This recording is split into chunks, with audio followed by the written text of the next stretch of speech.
Good evening, everyone, and welcome to the Book Club of California's online and in-person program titled Citizen Collectors in the Cultural Artifacts Ecosystem.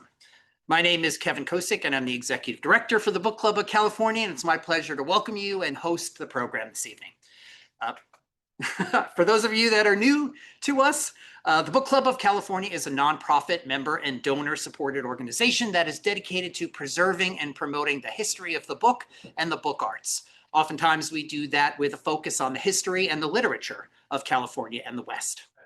The Book Club publishes limited edition, finely made books, a scholarly journal, and we have keepsakes for our members. We host a year-round series of programs and exhibitions like the one this evening on topics including fine printing, design, typography, bookbinding, collecting, California history, and much, much more. Now, if you're not a member of the book club or if your membership has lapsed and you're interested in what we do, please consider joining our century-long tradition. Our membership dues are modest, the benefits are many, and we simply can't do the work of the book club without the support of our members. So I encourage you to go online to bccbooks.org to learn more about us, to join, or to donate. And now, tonight's program and our speaker. As you can see, the program is titled Citizen Collectors in the Cultural Artifacts Ecosystem. And our speaker is Lincoln Cushing. Lincoln Cushing is a librarian, archivist, author, and lecturer. His bio also says that at various times he has been a printer, an artist, and a curator, and an archival consultant for nonprofit and community organizations. I hope that's all right. Start. That's a start. There's much more. His books include Revolucion, Cuban poster art in 2003, Visions of Peace and Justice, 30 years of political posters from the archives of Inkworks Press in 2007, Chinese posters, art from the Great Proletarian Cultural Revolution in 2007 as well, and Agitate, Educate, Organize, American Labor posters in 2009.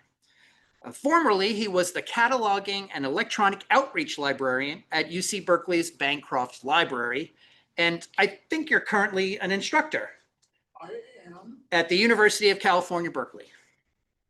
He is committed to documenting, cataloging, and disseminating socially and politically significant graphic material which otherwise might be left behind in the digital revolution.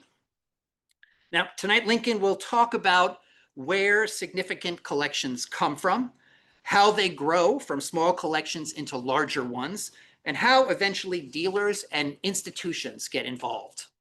Having worked as a professional archivist in university special collections and with private archives, he has shepherded collections from private to public spheres. And tonight you'll hear about his experiences as he explores how the processes and ethics of paper-based collections have evolved in the digital age. Okay? Now, if you have questions for Lincoln, you can use the chat and the Q&A function if you're out there on Zoom. And if you're here in the room, we'll take questions and comments towards the end of the presentation.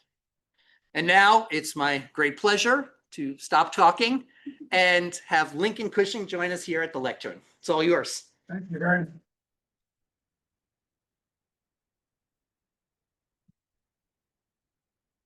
Thank you for inviting me here. This is a little bit of a stretch for me. This is a presentation I've never given before. And we're not talking about fine printing here. We're talking about printed documents and the role in society of which fine printing is one slice of that pie. But I'm using this opportunity to raise some issues, and I really hope that there's some dialogue, because these are some thoughts I've been developing over the past few years. And it's all about what the community is. And you think, what's the community? Well, that's what I've been realizing, is that there is a community that is not very articulated and not very self-defined. I call myself an archival midwife because my current position is that I help to shepherd collections. People say, my husband died, or I found some stuff in my closet, what do I do with it? And I help them to figure out where's the best place to put that stuff in a way that makes them happy, makes that collection happy, and makes me happy. I do this not for money. I do this as a political act. Okay, I just want to start with what would normally be a land acknowledgement, but I want to go back to the land that we don't know about. The Bay Area was very different as people were beginning to populate the coast. As we know, people came up and down the coast at the end of the last ice age. This coastline, you could walk to the Parallon Islands from here. Things look different, and we have a legacy of, Anglos took it from the Spaniards, who took it from the Mexicans, who took it from the Native Americans. Real estate is kind of messy here, but we need to look at where it's going and try to be honorable about what we do with our role on the land. I grabbed this graphic because I want to break down the idea that there are, intellectuals and specialists and people who are really, really good at what they do, and other people are just, in the background. And I know that as a cataloger in a library, a lot of that work is invisible. Certainly from an academic point of view, all the work that goes into processing a collection, everything from handling the books, conservation, cataloging, all that work is invisible background. And the scholarship that happens when you put your name on a book, you've got the title on the book. Well, there's a lot of lost labor behind that needs to be acknowledged as well. Okay, a lot of what I'm going to talk about is drawn from an essay that I was asked to write for a book that came out in 2019, Collecting Prints, Posters, and Ephemera. I thought, okay, I do it, but I don't really do it the way that you think I'm going to do it. And she said, that's great. Go ahead and write what you want. So I wrote about a particular project that I was working on, the Cuba Poster Project, collecting for people, not profit. So where do collections come from? They start with ordinary people like everybody here, say, I'm really interested in flyers about gentrification, or I'm interested in, posters about bathhouses, or I'm interested in chapbooks about poetry from the Mission District.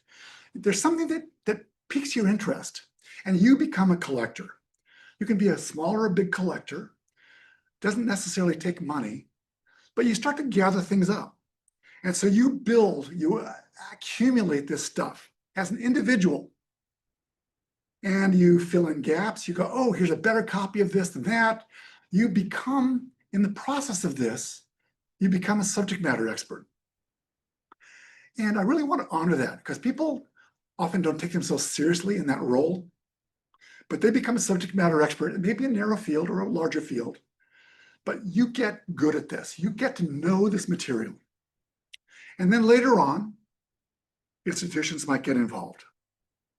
So this is the heart of what this conversation is going to be all about. So let's walk our way through this, the life cycle of a cultural artifact. Because I was doing this stuff for years. I was a printer, I was an artist, and then you're in the moment. You're doing this stuff, but you don't think about sort of how these parts all fit together. And I started to step back. And I will admit, I'm not a deep thinker. I'm not a meta kind of person, but I go, wait a second. There's a way in which these parts all sort of fit together. And if you break that cycle, it breaks a lot of that flow. So let's say a new object is created. Somebody makes a poster for an event that's happening, outside lands. Then it's used. It's posted, it's put in a storefront, it's pasted to a telephone pole. That happens. Somebody does that. There are services that do that. Then it's saved. That's where collectors come in. An individual comes along and says, I found this poster on a telephone pole. It's really cool. They take it off the telephone pole after the event. So that's the collector's role. Then the object is added to an archive. Well, you'll notice there's a little sidestep here, which is the role of booksellers and so forth. That didn't used to exist in this first iteration of this drawing, because I didn't quite understand the importance of that. We'll get back to that. Then, once an object moves up the food chain, once somebody says, Lincoln, can you help me place this somewhere? Should it go to the Bancroft Library? Should it go to the Lincoln Museum? Should it be sold? What do I do with this? I help them to figure out the pros and cons of all of these options. And I especially like to deal with people who want to donate something. I am terrible at the business world. I do not buy and sell posters. I know people that do, but I deal with people who say, I want this collection to be donated somewhere. What's the best? How do I get the most out of that? So it goes to an archive, it goes to a museum or the Bancroft Library to get processed. This is, again, a lot of the hidden work. The people who pick it up, they catalog it, they fix it if it's damaged. There's a lot of work involved in getting a collection ready before people can see it in an institution. Then once it's cataloged, it's displayed. Ideally, it's digitized.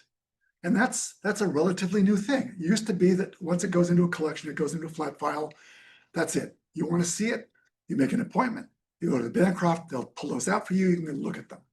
Well, more and more institutions are putting digital images online, which makes scholarship a lot easier. And it's been because only since the mid-90s that digital imaging for large flat objects really became possible. Thank you, Kodak, the great yellow father, for doing that. They basically broke that open. So digital images is part of an online catalog. And one cool thing is, well, the online catalog doesn't have to be perfect. It's not like typed onto a piece of paper that goes into a card catalog. Well, you can easily change an online catalog. You can say, oops, we had the wrong year for that. It's 68, not 69. So it's a much more fluid process for cataloging, and you can keep adding to it. You can say, oh, now we know who the artist was. The system is so much more flexible and powerful than it used to be. So objects is cataloged and displayed, then it gets reused. Here's where you start to close that loop. Somebody's researching, oh, I want to do posters about gentrification, or I want to do posters about bathhouses. What's been done? Used to be, you'd go to a library, you'd look at art books, or you'd maybe go to a slide catalog. Now you can look at an online catalog and go, oh, what a great idea. I'm going to run with that idea. And then they do a new poster. And then that image has lived again. And so that fulfills this cycle. That's why every single step of this is crucial, because if all art essentially is derivative, if you don't see something that inspires you, you're limited. But if you see a lot of great ideas, you go, oh, I'm going to use this and put them together. And there's no shame in running with pre-existing ideas. Very, very, very little art is genuinely original. You may not remember that you saw it 10 years ago in an art book, but it's there. And so when it gets reused, it has a new life, and then it continues again. That new poster will continue on this cycle. So this is what's in the background of all that we're talking about right now. The role of collectors. The specific role is to gather stuff that preserves their provenance. You want to say, I found this on a telephone pole in the Mission District in 1985. Just taking it and running with it starts to break that cycle. You are that first step in acknowledging its historical role. You shape their value by collecting it. You saying, this is an important thing. It's not just a piece of paper. It's like, oh, this helped to mobilize this particular group. And you protect them from damage. You take them, you put them in a folder, you put them in a box, you roll them up, you put them under your bed, whatever. You take care of it in a certain way. That's a really important role for a collector. And stuff piles up. I got a call one day when I was, I did a presentation on KPFA about Cuban posters. A woman calls me up and says, oh, I've got some Chinese posters. I say, well, everybody's got some Chinese posters. She says, no. I was in China for the first 5 years of the Cultural Revolution. And I brought posters back. And she did. And they were all tightly rolled up. And she said, what do we do with them? So I flattened them out. We discussed where they should go. They're now at the special collection of the East Asian Library at UC Berkeley. But I helped her to figure out how to transition this pile of stuff that she collected in good faith because she loved them into something that has historical resonance. But there's a challenge with having a private collection. Bad things can happen to things in a private collection in your home. This was a colleague of mine who had a really great collection in his garage and had a fire. You know, it's tragic to see this, but it happens. And so there's a reason why people say, well, gee, should I move it up the food chain? I say, well, yeah, because they're going to take better care of it. They may not do other things with it. It may be harder for you to share it with your friends, but it's less likely to end up like this. Although major archives do burn and have earthquakes and so forth. But this is the downside of having a private collection. And so people build private collections, and then and part of it, you become an expert on this. You go, oh, I know this stuff. And you get photographs. Here's, 1970 at UC Berkeley, as every college campus and art school in the country. Nixon had invaded Cambodia, Laos, Kent State happened.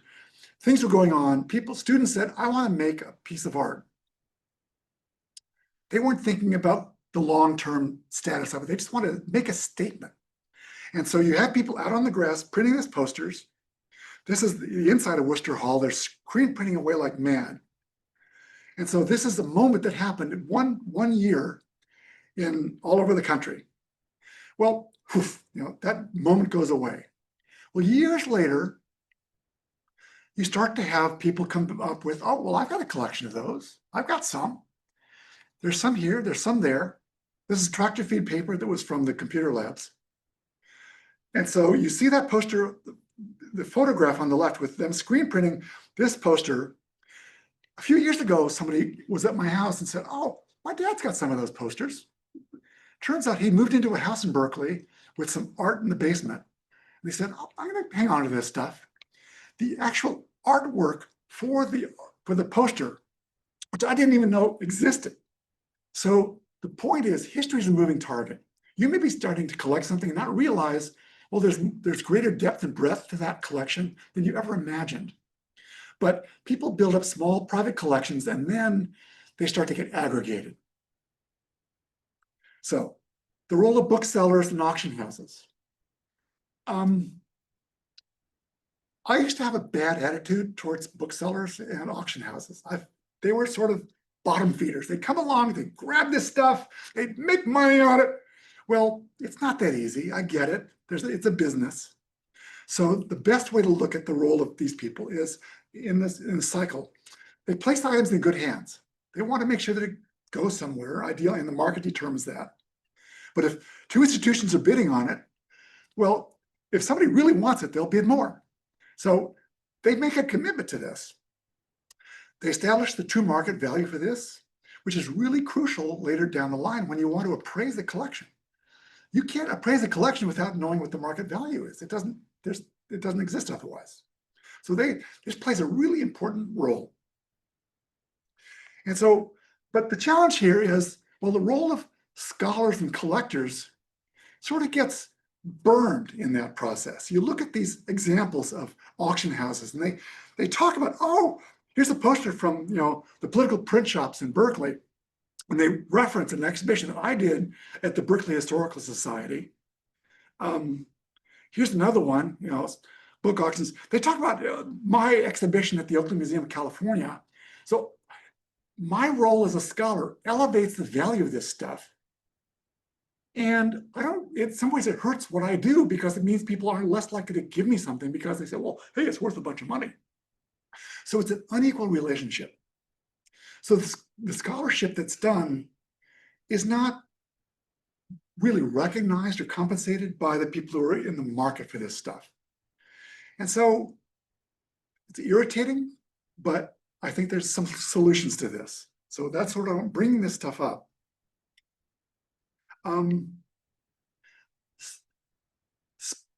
The role of high-end buyers is really challenging because a lot of high-end buyers, when you deal with antiquarian books, I mean, people will spend an enormous amount of money on a rare first edition.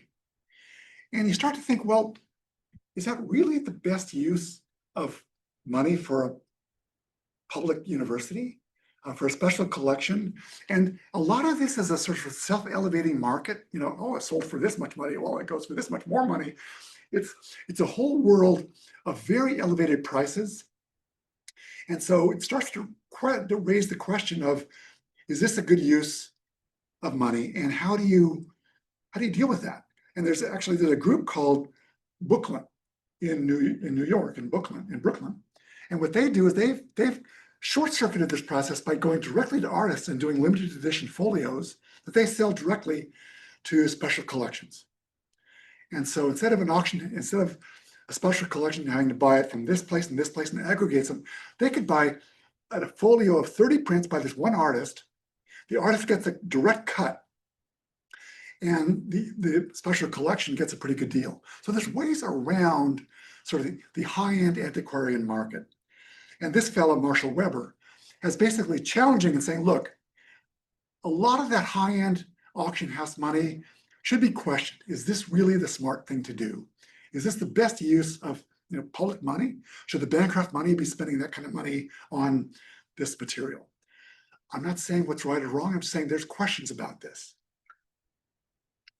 Okay, the role of archivists, special collections, librarians, and scholars. That's me. That's me now. I used to print posters. Now I've got stuff that's also in the feedback loop. We do the deeper research. We see posters and we go, okay, well, what year was it done? Even sometimes who did it? You want to really build good catalog information. Some of the stuff's obvious, size, medium, so forth. But the stuff about, well, what's it about? What's the subject? Very often you need a subject to determine why a poster is important. You're elevating the importance of the work by building this information. Just having a poster with no metadata is sort of useless. You want to know, did this poster happen before this poster? And then you can see, well, this image preceded this image, and sort of who stole from whom.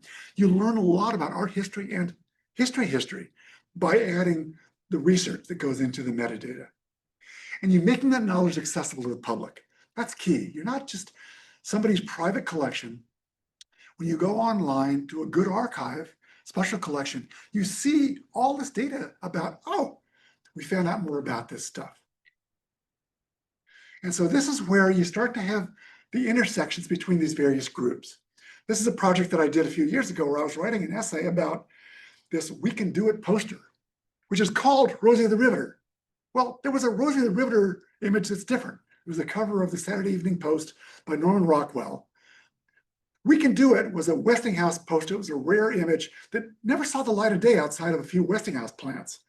But we became revitalized as a feminist icon in the 80s. And this one group, this feminist press, was doing it.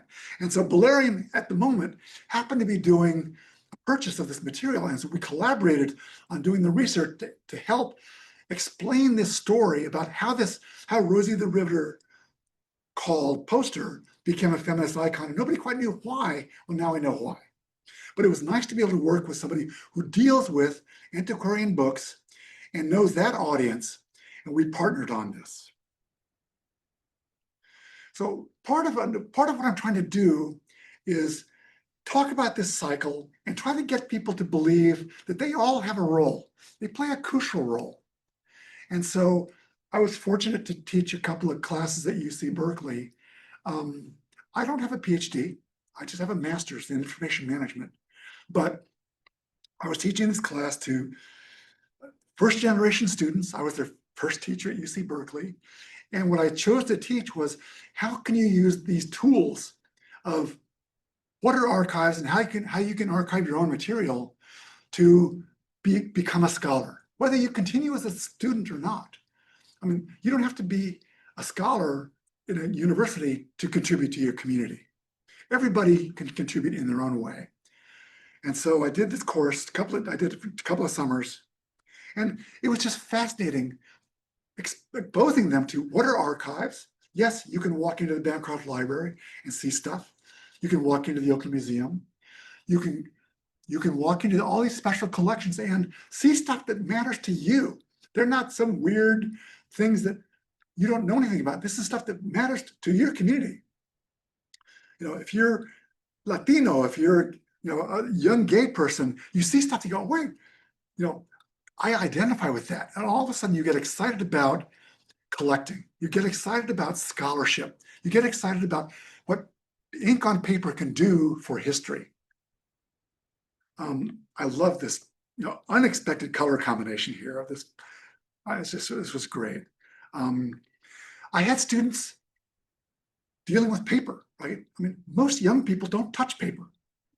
And so they were excited to go, wow, a newspaper from 1970 and handling it, learning how to handle a newspaper, learning how, wow, one leaf goes to another. There's a sequence to this. What do you do with this stuff? And you see stuff, you go, oh my God, police brutality, homelessness. This happened a long time ago. It invigorates them about what history can be, but also invigorates them about paper and what paper can be. I taught them how to scan a document, how to add metadata, how to look at this stuff, how to create a finding aid for a newspaper. And so this was really, for them, this is their first, and I think these are tools that you can use throughout your scholarship in life. Even once you finish as a student, everybody needs to know how to do this kind of stuff. I gave away a bunch of posters, free posters.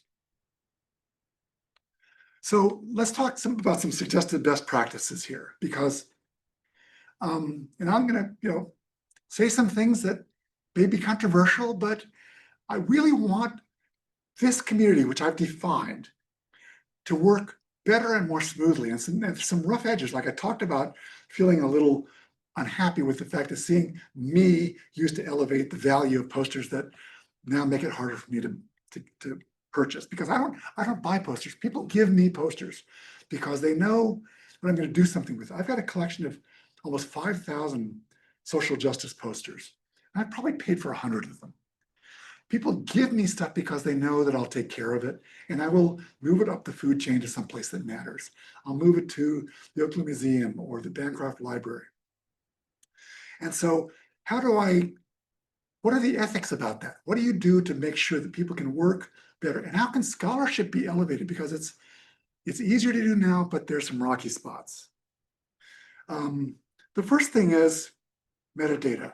Like I said, you take that flyer off the telephone pole. Well, a lot of flyers don't even say what year it was. In pencil, lightly, right on the back of it, what year it was and where you found it.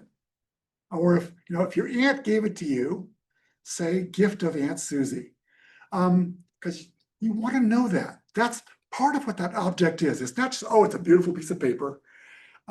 Its role as a historical object and its role in art history is largely based not just on the image, but also on the metadata that you can add to it. So you're starting that metadata train.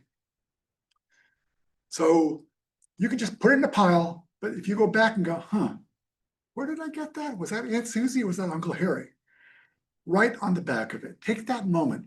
All these steps take an extra moment, but you will regret, and other people will regret you're not doing it. So I'm saying I'm giving you more work to do. Thank you, Lincoln. Collectors. Ideally, get a good digital image of it to share. And the fact that you can whip out your phone and get a good picture, if you sort of spend a moment, getting it centered and everything, you can get a really good image once it's flattened. Oh, flattening. I got a little web page about how to flatten posters. It's easy to do. It's all curled up. You can't get a good picture. Flattening is the first step. And you can share the images with other people and say, hey, other people have you seen this poster before? It's a record for when you want to share it with other people, for if you want to sell it, whatever. Get a good picture of it. It's really handy. And you can embed basic metadata on a phone. On your phone, you can add information on your phone. It's really easy to do, and it locks it in. Ideally, build a catalog. You can have a print catalog, but there are now really good, affordable, and even free digital asset management systems. Some are web-based, some are you buy, and the more robust ones you buy, but it's a great way for managing all these images. I've got a digital database of 43,000 political posters that I'm constantly improving the metadata for. But I have a high resolution image and somebody says, gee, I'm doing, a web page on this. Can you send me a small image? Great. Click, click. It's seamless. So a digital asset management system is really worth it. And there are online ones that are free that you can use that are great. And then the question of, well, when you've got this collection, are you going to donate it or sell it? It depends. Some people have to sell because they need the money. Some people say, I don't need the money. I want to sell it. Who do you go through? How do you do that? But keep that in mind. But if you've got the more coherent your collection's defined with pictures and metadata, the more attractive it is, either donated or sold. If you're going to sell it, it's less likely that you're going to get credit for it. If you donate it to the Oakland Museum, they're going to say, gift of so-and-so. And that's nice. That feels good to eternally know that your object has that credit. So just keep that in mind, but you want to be contractual about it. More about collectors. Consider distributing duplicates. You end up getting a better copy. Well, what do you do with that other copy? You know somebody else who collects these things too. Say, I'll trade you. I've got a good copy that's not a great copy. You want to diversify because again, your house could catch on fire, whatever. So it's nice to be able to share duplicates of materials like this. And if you want to keep it together and you want to donate it, define that contractually. And then if somebody's acquiring it, if you're donating it to the Oakland Museum, you want to secure a commitment. You want to say, look, what are you going to do with this stuff? Because everybody will say, yeah, we'll take it. But what are you going to do with it? And what I always encourage people to do, my role as an archival midwife, is get at least 2 possible institutions. And they will say, oh, I've got Stanford also interested in this. Well, you want the institutions to up their game. Say, well, we'll promise to do an exhibition within 3 years, or we'll promise to do this.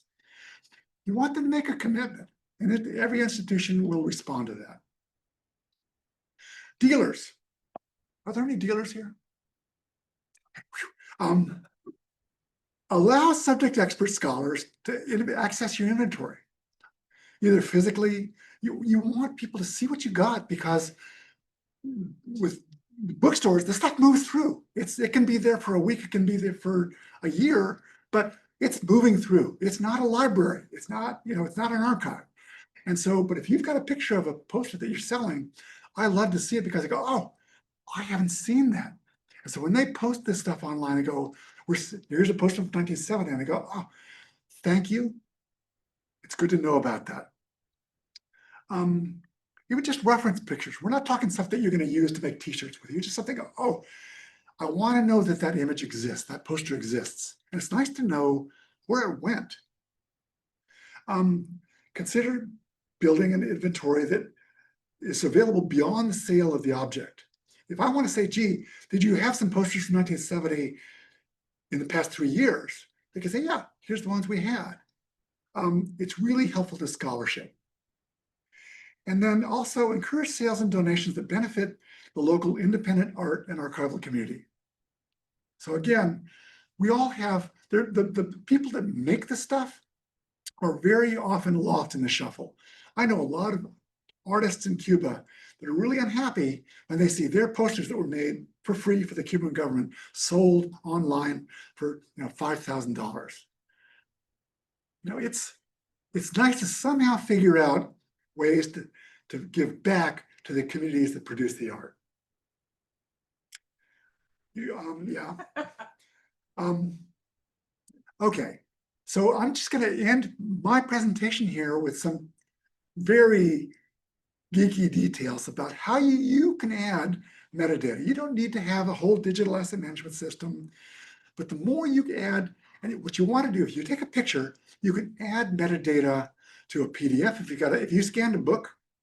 And one thing I do is if I get a rare 1960s movement publication that I know nobody has. Well, if I can, I'll digitize the whole thing and put it online. Because I want people to see this stuff. I will risk copyright prevention, but I want this stuff to be available to the public. But it's relatively easy now to digitize stuff, and it's easy to add the metadata to it. If you've got a flyer that you want to share, you can add that metadata to it, and it's embedded in the object.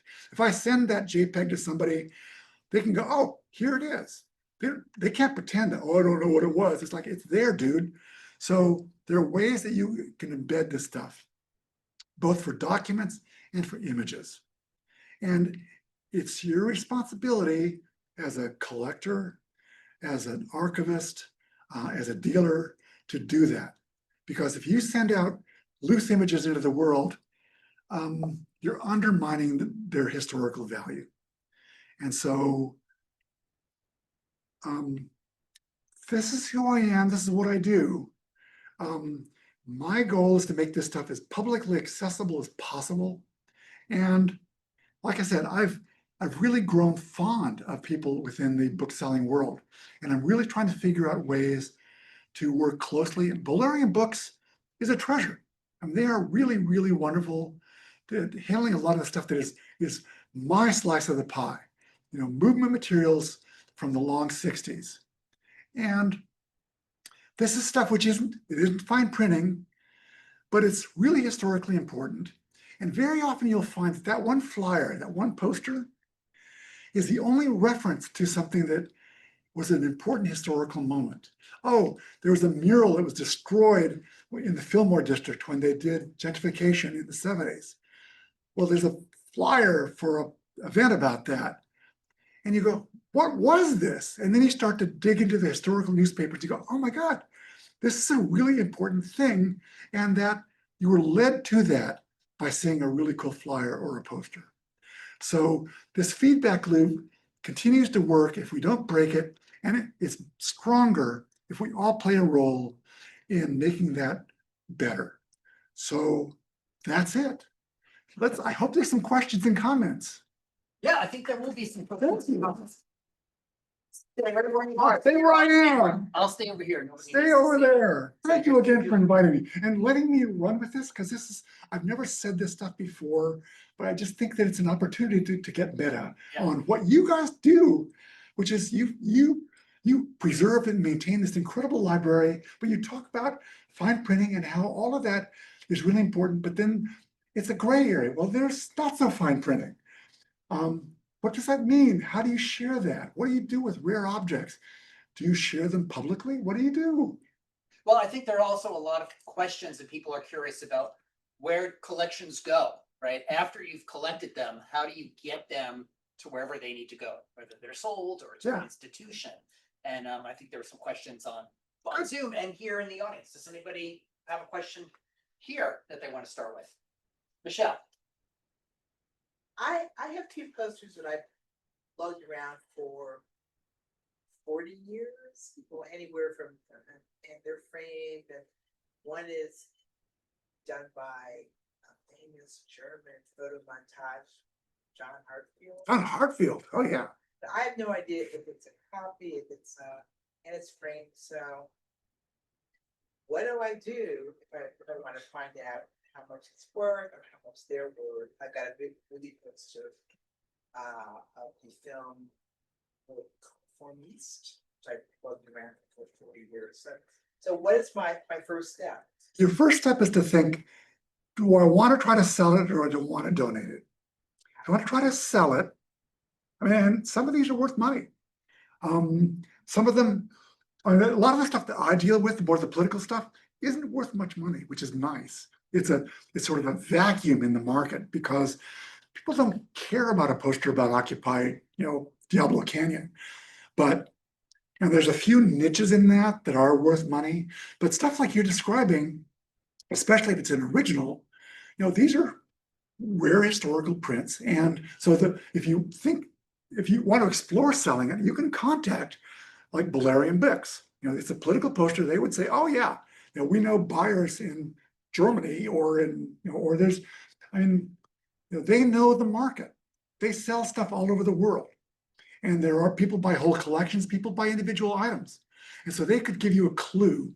But again, if you just send them a picture and say, if you don't know it's an original, if it's deeply framed and you have to really bust it open, I don't know if you want to do that. I mean, very often people will frame something but obscure the details that help you to tell if it's an original or not. You can't just tell from looking at the frame print. You might have to look at the actual object, but it makes a big difference. But very often when people do reproductions, in very fine type at the bottom, often covered by a mat, will say, oh, reproduced from John Hartfield, AIZ magazine cover 1933. So you have to look at the object, but I would start with figuring out, is it original? Do I want to sell it? Contact, and the buyer, the book selling community and the antiquarian objects, they sort of know each other. They go, oh, you're probably better off selling it through here. But if you want to donate it, there are other places, there's Jachenbach. I mean, there are places that love art prints. And this is a political print, it's a rare print, if it's an original, but so that's the kind of determination you need to make. Other questions here? That's okay. Digital asset management tools. There's a little chatter on Zoom about ones you might recommend or of that people can use. Yeah, I used to use one that was really great until they discontinued it for individual use. It was called Extensus Portfolio. But there are several. If you contact me, there's some things online that I had my students use that is it's a free online system where you just upload pictures and you can add metadata and you can gather groupings. I forget off the top of my head what it's called. Catalog it. So just look up catalog it. Catalog it. Yeah, and it's a great way to test it. You can you can do a free service for I think they have a limit of 200 objects or something like that. But you can get the feel for it, what it's like to upload an image, add the data. They have suggested fields. So I would suggest if you're interested in this, look up catalog it and try it. And that'll give you a feel for what it's like. But the ability to, in a digital format, put two images right next to each other is gold. In the old days, you'd have to go to a flat file and pull one poster out of here, go over here, put them together, risk moving the object. This way you can go, oh yeah, that's clearly derived from that. So once you have these digital images, the speed and smoothness of the scholarship you can do is overwhelming. So I encourage people to just play with a digital asset management system. So that's what I would suggest just to start with. Great. Other questions here? There's lots. I'm reading through all the software. Some recommendations. Airtable. Somebody is suggesting. Recollector is another one that somebody. They all probably have their advantages and disadvantages. Yeah. But yeah, for people who are new at this, the catalog is a really good. My students were doing it, and they were doing it for the first time. It was really painless. But the concept of it is, you create your own fields that matter. You don't have to add every piece of information. You can add stuff that matters to you, and you can go back. So since you've got the object in your house, you can go back and go, oh, I forgot to do this. I forgot to write all the words or whatever. So the nice thing about all these electronic systems is you can keep changing them, adding to them as you need to. I'm not sure what about the one-of-a-kind posters that people are making and putting out there in the world? Well, okay. I will make a big distinction here between a fine art print and a poster. For me, a poster is something that was meant to be put in public. It's not a fine art print. Sometimes a fine art print will be turned into a poster. One example is very often some of these political print groups will make a limited edition of 50 posters, 8 colors, a beautiful poster about a particular issue. but they do a one color version of it that gets put on cheap paper and we paste it around. It's the same image, two different audiences. The fine art print they sell. And posters, people wonder why people make posters. You can sell a poster. A poster is an object that is worth something to an audience. And you go to an event and you can buy a poster. But the cheap version is just put up for free. So a limited edition piece that is, usually it's signed, it's, edition 13 out of 50 or whatever. That is a poster. It's different than, that's a print. A poster is really meant to be in the public, which to me is part of the reason why a lot of what I do, making all these materials available to the public, is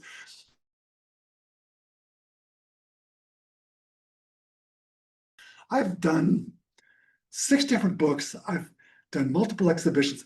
I've never had an artist complain to me about publicizing something that was made as a poster. So, what are you working on now, book-wise, or?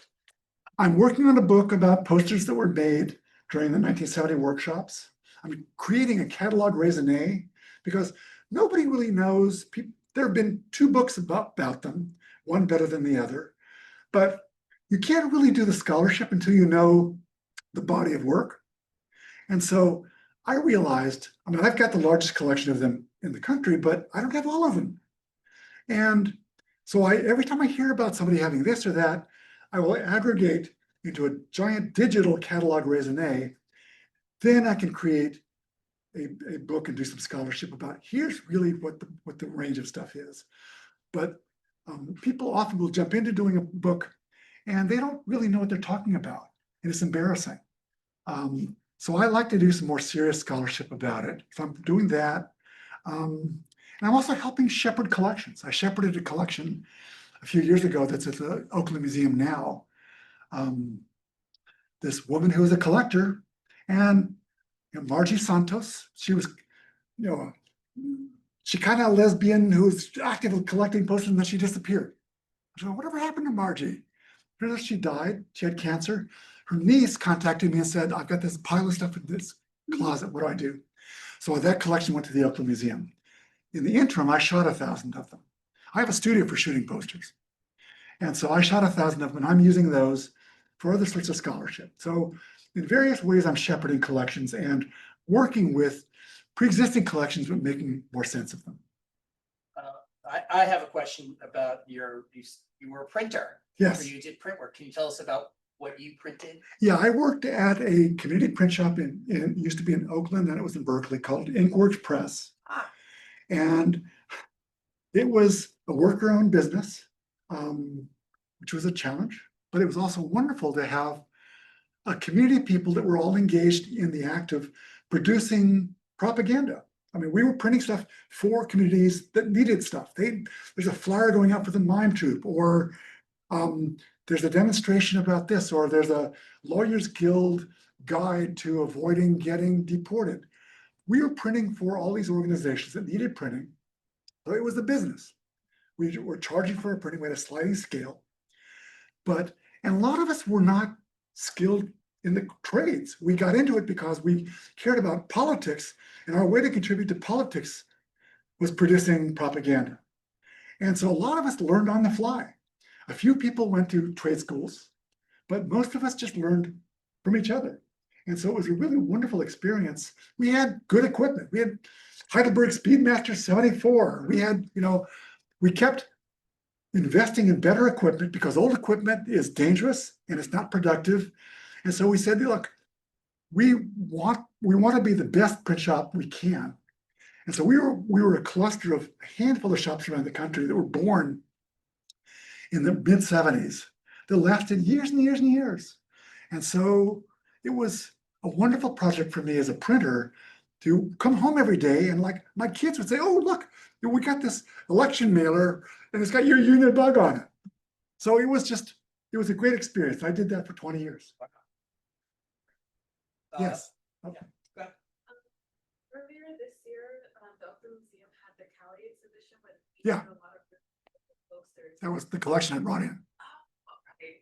Yeah, I just wanted to ask if you were a part of that. Yeah, I helped to bring that into the Oakland Museum because and again, I brought in a large collection in Oakland Museum, the All of Us or None collection, which is all online. 24,000 political posters by Michael Rossman. He collected them. Now, he was a dumpster diver. He would go to yard sales. He was I am not a collector. People come to me with stuff, but a collector is a whole skill set. I don't really do that. It's you've got to have a lot of chutzpah to be a collector. You've got to really be willing to walk up and say, "Hey, will you give me your posters?"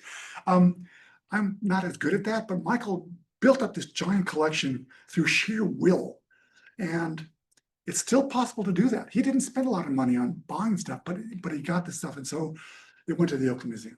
We have a basement. He did not have a basement. This was all his posters. Talk about doing things in a weird way.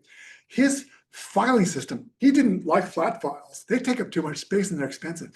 He had these hand-built masonite binders that were like this wide, that would hold about 200 posters with a handle, and they were all stored in these vertical bins. He had his entire collection of 24,000 posters in a room the size of that backspace there. The floor loading, I'm surprised his house didn't fall down. But yeah, so he built up this collection. Well, we're almost at the top of the hour, but I wanted you to talk a little bit about the process and your role as an archive midwife. What that looks like, how people come to you, what you do, and how that works. People hear about me and they say, "I've got this stuff," and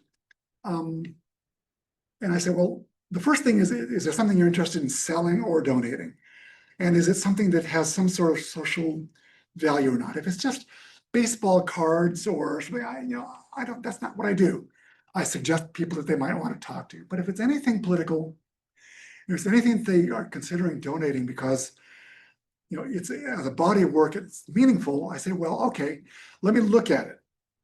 And I will appraise it. I will take a look and figure out how rare is this? How thorough is this collection? How unique is it, a contribution? And I will then take pictures of it. I will talk to other people who might be interested in it. And I will help them to frame the pitch, because they're the ones that make the pitch to the institution. They're the ones making the donation. And sometimes there's issues like, well, if it's a donation, there's the tax deduction.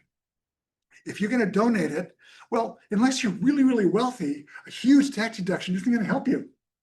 So there's ways to break up a donation over a few years to maximize that donation from the tax purposes. There's little things to consider, but also, again, like I pointed out earlier, what's the donee institution going to do for me? How are they going to make sure that this stuff gets elevated in a way that matters? Everybody will take it. Everybody will be happy to put it in a flat file in the basement. There are collections that still sit like that. But if you can get them to up their game and say, and commit to that, that's what I help them to get out of it, is elevate that donation and make sure that when they go to see an exhibition in 2 years, they go, yeah, that's my collection that says donated from so-and-so. And you feel so proud to do that. So that's what an archival midwife does. So on your screen, you're seeing Lincoln's contact information. If you have it here, you can also You jot can it email down. me. I've got a lot of stuff online. And go forth and collect, add metadata. Don't just grab it off the wall and walk away. You want to know where it's from and when. Years, put a year on it, please. The words to the wise. Everyone join me in thanking our speaker, Lincoln. I'm just going to say goodbye to the people on Zoom. Step over. Thank you again for joining us on Zoom. We hope you enjoyed this presentation. You can register for any book club presentation online at bccbooks.org/programs. You could also register in any of the emails that you might be getting from the Book Club of California. There's always a register link in there. You can join us in person or you can join us online. We just want you to join us for another program. Thanks everyone for coming and for being there online. See you soon.